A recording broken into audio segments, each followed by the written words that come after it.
Stacey Little Cannizzaro. I was born in Seattle, Washington, but at the age of 18 months moved to Memphis, Tennessee. Grew up in the South, moved to L.A. to get corrupted, but had enough morals not to get completely corrupted. Around 20, I moved downtown. That would have been the end of 1990. I was in my own little scene, and I'd love to just go out and dance all night long with various friends. And my best friend Judith Ann worked at Al's, and she's traveling a lot with photography. I was looking for a job, and she brought me down and said, maybe I can get you my gig. So I walk into Al's and meet Mark, and he gives me the once-over, and he goes, yeah, sure. Unbeknownst to him, I wasn't 21 yet, but I got the gig, and it was all uphill from there. I just kept falling in love with everything I saw, everyone I met. It was dark, but in a beautiful way. There's, various amounts of graffiti, but it still had barren spots. The same amount of cockroaches, I'm sure. When I walked in, it just sunk into me, just real. I walked from the fake world into the real world, and it was pretty awesome. Depending on the night and the capacity, the smells would vary, I would say. Beer, BO, thick, hot air. It was still legal to smoke, and actually near the end when they passed the law, Mark said, I'll fire you if you stop smoking. He didn't give a shit if he got a ticket or not. He was like, this is my bar, you want to smoke? Smoke your damn cigarette. And I was like, okay, fine by me. A majority of it was punk rock, garage rock, grunge rock, and we'd have folk, funk, and we eventually near the end started having a hip-hop night. Each and every band that I first saw was awesome. I mean, it was just all new to me. Of course, I remember Girl George, No Talent Night.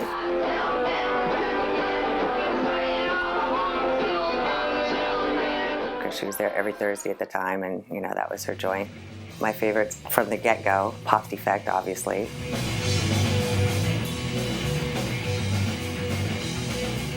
Texas Terry and the Stiff One, she was pretty awesome.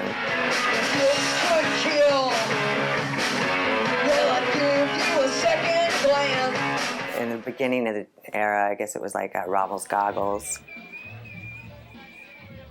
Gasoline. It was a great scene because everybody was there just to have a good time. There was the nights when you had the regulars and, you got the band that either has no following, no friends, or they're using it as a free rehearsal joint, so you just kick it back at the bar with the locals. Because we had a lot of bad bands play there, as well as good bands, but there was a lot of bad bands, a lot of bad bands. There's one memorable night which I believe Wu-Tang was playing, hence the place was just packed to the gills. We were at capacity, and that was always a worry for us. And it's the polar opposite of the usual, which is all white people, all Hispanic people, a sprinkle of African Americans, but this was like African Americans, and it was a great night. Like the band rocked the house. It was awesome until B walked in. And she walked in past Cliff. I don't know how she got past. And he went to grab her and say, honey, you can't come in. We're at capacity. She had obviously not taken her medication. She started ranting and raving and started to say some really bad things that you should not say, throwing the N-word around and this and that. And I'm behind the bar, and I'm like, oh, God, this girl's going to get killed. So I jump over the bar and race outside following Cliff. And then she gets right outside the door, and she lifts her skirt and just starts taking a piss right there on the sidewalk. And then, of course, the people that want to kill her are kind of standing back and awe. And I'm like, okay, you guys, you get it? Like, she's a few tools short of the toolbox right now, not on her meds, so step off, it's going to be okay. And they were just like, and it was nothing for us. It was like, B's taking a piss on the sidewalk again. Oh, well, not a big deal, but bless her heart. She lived upstairs in the hotel, of course, and she was an interesting person when she was on her medicine. But when she was off her medicine, you wanted to steer clear of her because she was just off her rocker tenfold. But then getting to know her, she's family. I mean, you got to protect your own. As much as she'd drive you crazy, you knew her situation and you'd protect her. I eventually figured out that there was a whole new world of just amazing artists and musicians upstairs. Al's was their living room. That's one thing I loved about the American and about Al's bars. We were all basically a family, whether you lived down the street in a loft, upstairs, or were a regular. We had the regulars that were just a fixture that didn't even live downtown, but everybody who knew everybody had everybody's back, knew everybody's drama. It was like the soap opera that would never be broadcast. God forbid. I can't believe I worked down there for 12 years. Time flies when you're having fun, I guess. My brother from another mother, my guard dog, although sometimes he allowed me to take things into my own hands. He's awesome. He used to be a globetrotter in the 70s. I don't know what to say. We spent every night together, you know. We had each other's back. We would play Jailhouse Jen before people came in. He was there from the get-go. I cried on his shoulders many a night over God knows what, and he had a good ear and listened to me, and he's just one of the sweetest men I have ever known. Never made any passes at me. It was never, ever anything like that. Susu. He wanted Cliff Badge. He'd just flirt with him. And, ooh, that's Cliff. That's Cliff. I will climb that cliff if he gives me a chance, and I'll jump off of it. If you cut straight across all that mind-fuck business. What he'd rather be doing is acting. LA's got a lot of competition, unfortunately. I don't know why he didn't get his foot in the door.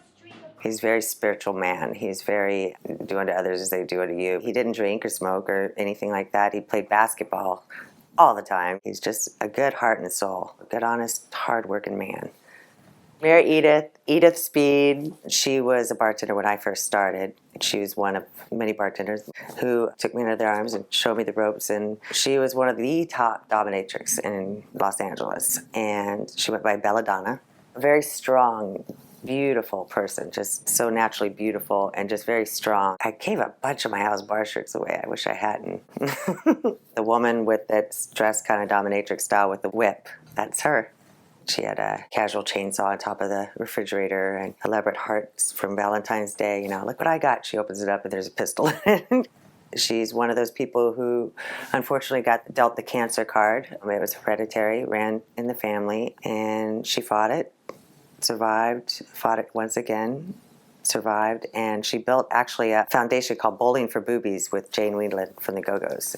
Unfortunately, the last time she was hit with cancer, she chose to take her own life to prevent any further pain for her husband and stepdaughter and family, because she was basically told that there was, such a unique individual, but she's very positive and very inspirational to be myself and follow my dreams, and she's just a strong-ass woman. He was his own entity. He loved you, but he hated you. To somebody who doesn't know him, he would seem very gruff and in a bad mood and very hateful to everything he laid his eyes on. But to somebody who got to know him, you knew that if he didn't talk to you, then you knew you were in trouble. But if he hollered at you, some expletive, we're like, he's in a good mood. We say, what do you want? Or get out of here. But he's a wonderful community leader. Because of him, a lot of things happened. He's responsible for getting trees on the streets. He took care of downtown, And I would like to say downtown took care of him. I mean, he had his own little family there. And we adored him whether he liked it or not. It was right on the corner, and it was used books, records, clothes. We called it To the Curb. I was a tad bit into rapping at that time in my life. We had live poetry on the corners once a week. You pulled that one on me one time, and I was pissed off. I was just like... The poetry readings were awesome. It brought and people from all over, from uptown, from Skid Row. I mean, I had homeless people. I had serious poets. I had the locals. The diary of a girl. The diary of a short girl. The diary of a short girl's life. Young. The diary of a short girl's young life. And we only lasted a year, unfortunately, because we were broken into, and that was bittersweet, but it was an experience. That corner, man, the stories it could tell. And I'm sure before we even showed up on the scene, I can imagine, actually, I heard that store was the entrance to the hotel at one point in time, because behind the register was a fireplace mantle. Drum roll, please. Da, da, da, da. He was one of a kind. He was my homeboy. Dr. Jones, who took me under his arm and showed me the ways of downtown. He was one of the people who welcomed me into the downtown world. He would tell me grand stories, whether they were true or not, I believed them. He would come down dressed either in his silk pajamas or his robe with a tray of dinner for me. I never knew what was coming, and I never asked. I just would accept it. He was my yard sale hopping buddy. We'd have like a little map of where we were going to go, and we'd find our treasures. He was just always there for me. He could spin some stories, and if you didn't believe it, you wanted to really bad because he spun it so good. We called him the mayor of downtown. Dr. Jones even, he had many a title. He had his own kind of vibe. I miss him. We had fun times together, just me and him. I helped him escape from the hospital so he could die at home. He was at the VA, and I don't know that he knew he was going to die, but he just kept getting out, going in and getting out, and he just wanted out. So he called me, come pick me up. And I was like, you sure? And he's like, oh yeah, I'm fine. It's totally fine. I went and picked him up. I didn't know he was escaping. He stuck around for a couple of months after that. But he was sick. I was blessed to have known him. I adored him. I adored him. Words fail me to describe his greatness. I made Mark a pretty penny, and then I, out of my own pocket, would stop by the dollar store and get pretzels, and I had 3 to 4 bowls of pretzels on that bar, and that was my deal to make him thirsty to buy more beer. The drawer, which was always open, would take the 1s and the 5s, but when you'd get a 20, a 50, or a 100, that went into the Folgers can, and that was off to the side. This was all under the table. I'd walk home making 3 bills a night. I mean, I made good money there, and not giving away free beer. Dagnabbit. American Hotels Bar. Toast. Yes. Balls to the wall, intelligent, talented drummer. It was in a variety of bands. We had great bookers in the past, but when she came in on the scene, being in so many bands, she knew what the bands needed and what they wanted. And then she knew the styles and knew how to blend them where it would be a great show. She knew what kind of crowds it would attract. She was a great businesswoman that way, and she really turned Al's around. The bands got a lot better. It's the last night of Al's Bar. We're smoking pot. I got a phone call, and I was told not to say anything, and I didn't. Word had gotten out, though. It was a shock. It was a surprise to us all. It was surreal, craziest night ever. Everybody was a tad bit and is probably still angry that we weren't able to have a goodbye, have a closure. It was kind of like closed with no warning.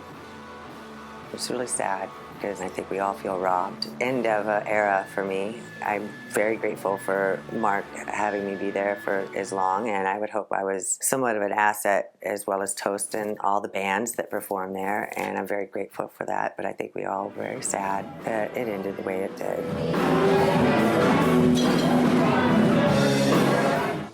At Willow Street, the parking lot, you'd enter, there's like a little gate that would roll open for us to park, and my parties consisted of yard sales, art shows, crafts, and I had each side lined with everybody's booths, and then I scheduled bands for the night, and I'd like to mix them up, so I had punk, rock, folk, funk, and rap, me being rap, of course.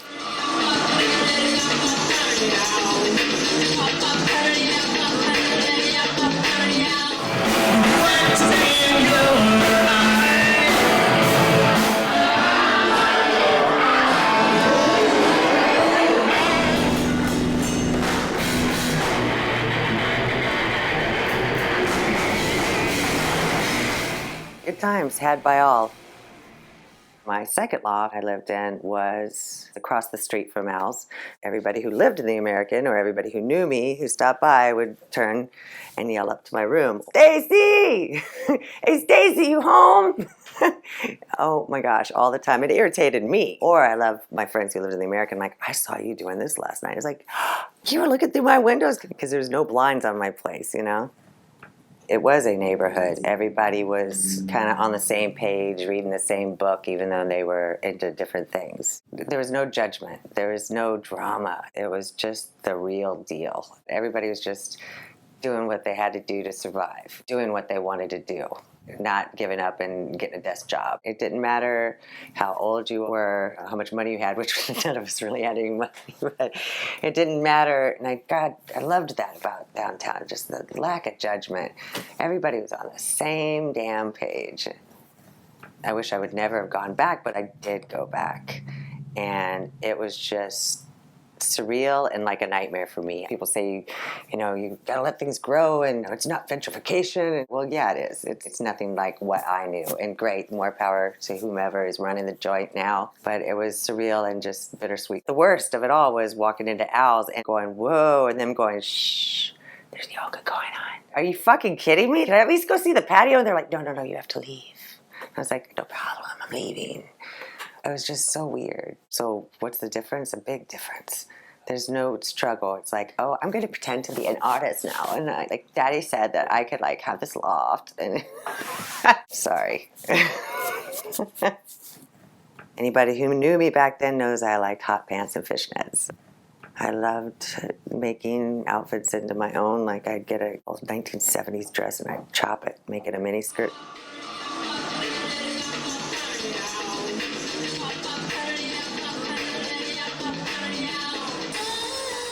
I like to dress up. This is my infamous Al's Bar hat. I think I still got it going on with the hat, you know. So my kids play with it now, but I love my hat. All musicians are serious. They load their gear and they're on a mission. They're going to perform. They're going to rock out. And I just remember seeing him walk in front of the jukebox and in slow-mo even. Something caught me. I don't know who this guy is, new kid in town, whatever. His good friend Russ Regal asked me out for a date. And I said, well, God, that's really nice. But kind of got the hots for your friend Joe. I was kind of a brash bartender. I told people what I thought. Anyways, long story short, a couple of years down the road, proposed to me, and we had a fantabulous wedding, and here it is. We just celebrated 16-year anniversary on April 24th. 2 beautiful daughters, and we're rocking Vermont, but we will be back to L.A. as soon as we can. Extravagant, eccentric. She was an actress, so she did not want me to get married. Yeah, you're too young to get married. She was just a brash, drinking, smoking, hardcore, no bullshit about it woman. She was a movie star after all. I just had many a hoot time with her down at Al's, just sitting at the bar slinging shit, her telling me great stories. She always yelled at me because I didn't smoke my cigarettes with a cigarette holder. She goes, your lips will get all wrinkled like grapes, darling. And I was like, yeah, whatever, I'll never get old. Huh. But she's quite the celebrity. She was to be worshipped. There's one band that I never really wanted to work that night of because they would thrash the whole establishment. They were called the Imperial Butt Wizards. And they would blow up stuffed animals. There'd be hay, there'd be fire. And you couldn't breathe in the place. It was just nuts. Sublime used to be our house band. The LBC, you know, they'd come in from Long Beach and use us as a rehearsal studio, and I loved them. They were one of my favorite bands because they sounded great. I always thought, God, it's so sad that they're playing to nobody, but they didn't care, and hang out with Brad and them on the patio and smoke pot. Sweethearts, they, you know, reeked of VO, awesome tattoo collections. Now, how many years later, they're big, and there's a lot of big people that came out of Al's. So many great bands that had just such great energy. We didn't say anything about the pool table, which is the best pool table in town, even though it was slanted like this. You didn't need a ball or a stick for that table, I tell you what. There's a lot of stories, a lot of things I've seen on that pool table. Families of cockroaches raised in that pool table. I kick myself for not taking a picture of the jukebox. Oh, it was the best.